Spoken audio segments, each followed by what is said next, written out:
I live in a 30-foot school bus with my husband, 1-year-old daughter, and our dog. Not your typical yellow bus running school routes. Its green has been modified and built to give our family the ultimate freedom, whilst maintaining a family home to raise our daughter in.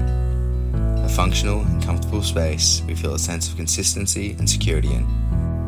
My husband spent about 4 months building out the bus. At the time, I just had Aupi, so I wasn't a huge help, but I did do bits and pieces. We chose a bus for a number of reasons. We don't have the same back in Australia like the US. Nostalgic feeling of watching other people on YouTube take and convert these excited me. They are readily available, affordable, and a blank canvas to build your dream home in. Matt was pretty set on a school bus from day one. We've had vans and a Land Rover, the sailboat, but we needed something that would be big enough for our family to live out of full time and also still practical enough to get around in. We wanted to create as much time with our daughter Aupi as she grows. Knowing as she gets older she will crave and need more independence. We chose this lifestyle now, planning to be more rooted and stable when and if she craves that. The bus has everything we need in it, full kitchen and bathroom. Our daughter Aupi has her own little bed and hangout area. It's basic, obviously. It's 8 foot wide and 30 foot long, but it has everything we need. Being in a small space, you need to step outside and spend more time with the area around you. Sometimes it's a beautiful forest and other times it's a car park. Each place I value as a part of my life. This lifestyle forces you to live consciously and with more awareness. For the most part, when we buy something, we've wanted it for a while, or it's simply something we need. We've always lived pretty simply, but basically all of our belongings fit into this bus. We really prioritize what physical possessions we have, and do a lot of thought into buying new things. My favourite thing about living in a bus is feeling connected with my family, the outside and everything we own. It's a small space and everything within it is important and plays a key role in my life. This lifestyle gives us the opportunity to spend quality time together while doing things that fill our cups. We go hiking and ride bikes and swim most days. We live slowly and simply, and I think that's becoming harder and harder to find. I want our daughter to look back on her childhood and realize how much she is capable of, and that society gives you these expectations, but if you don't fit that, then it's okay to do what feels right for you.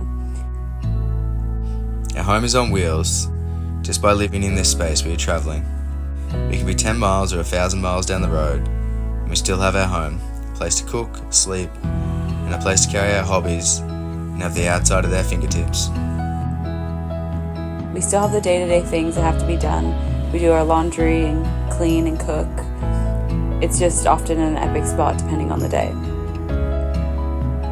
Living in the bus has expanded that freedom to explore a huge continent and to be fully present in the upbringing of my daughter. The best part about living in a bus is probably just the freedom it allows us.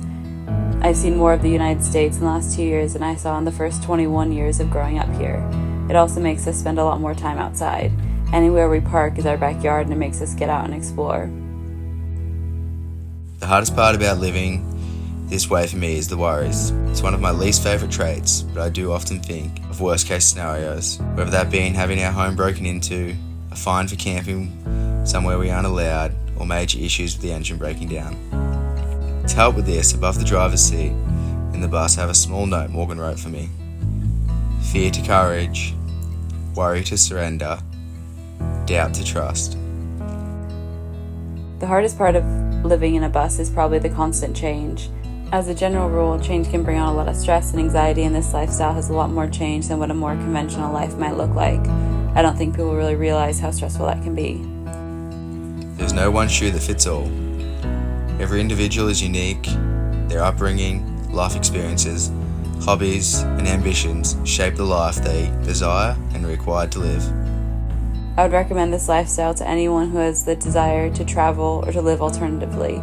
It's not all butterflies and rainbows, but a hell of a lot of it is, and it's so worth it. We don't have to fit into the box that someone else made for us. There are other options out there on how to live, and maybe this one isn't exactly what is right for you, but I encourage everyone to find out what fits for them and just go for it. Subscribe and follow along as we continue to travel North America and our family home.